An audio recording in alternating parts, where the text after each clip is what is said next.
Welcome दोस्तों, क्या हाल है तुम्हारे। आज की इस वीडियो में we will discuss some of the crazy facts that you don't know but I do and fact about Jujutsu Kaisen. So ज्यादा टाइम वेस्ट ना करते हुए लेट्स गेट स्टार्टेड।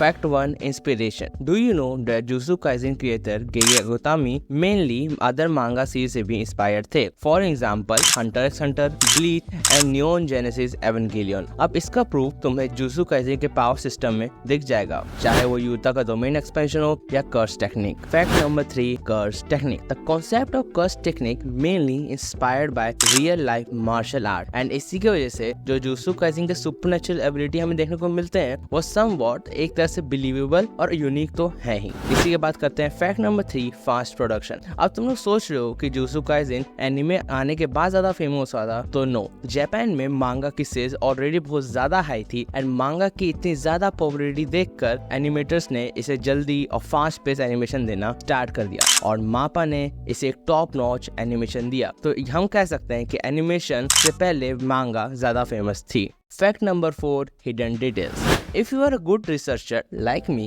देन आपने बहुत सारे डिटेल्स पर ध्यान दिया होगा, like the characters name. For example Yuji. Yuji का मतलब होता है हीरो, ये हीरोइक चाइल्ड, एंड इतादोरी का मतलब होता है और रैपिड ग्रोथ और रैपिड ग्रोथ इन स्ट्रेंथ, जो हमें खासकर इस कैरेक्टर यूजी इतादोरी के अंदर देखने को मिलता है। अगर हम इसी की बात करें तो दूसरा डिटेल था गोजोस का 6 आई। गोजो 6 आई मेनली इंस्पायर हुआ था बुद्धिस्ट और सबसे ज्यादा हिंदू कॉन्सेप्ट से, लाइक द थर्ड आई। तो इसी के साथ मूव ऑन करते हैं हम लोग फैक्ट नंबर 5 पे। Fact number 5, great character depth. Gege Akutami ने बहुत ज्यादा काम किया है on giving character depth to each and every character. Season 1 में हमें लग रहा था कि गोजो ही मेन है, जबकि वो मेन था भी नहीं, but after season 2 after hidden inventory arc हमें एक एक कैरेक्टर का पोर्टफोलियो, एक एक कैरेक्टर का बैक स्टोरी एंड इवन उनका मोटिवेशन, ये सब हमें बताया गया है, जो कुछ ज्यादा ही अच्छा इमोशनल डेप्थ हर कैरेक्टर को प्रोवाइड करते हैं। इसलिए एक अच्छी तारीफ बनती है कि उन्होंने हर कैरेक्टर को इमोशनल और एक मोटिवेशन दिया है। अब बात करते हैं सबसे क्रेजी फैक्ट के बारे में, वो है fact number 6, Sukuna's tattoo. If you noticed on Sukuna's tattoo, it is also inspired by traditional Japanese tattoos and deemed imaginary, and इसलिए हमारे क्रिएटर ने खासकर ये टैटू की इंस्पिरेशन सुकुना को ही दी है, as he is a king of hell और king of curses. So now video end करने से पहले मैं अपना एक ओपिनियन देना चाहता हूँ कि जुजुत्सु काइसेन जब रिलीज हुई तब हम में से बहुत सारे ओटाकू खुल के अपने थॉट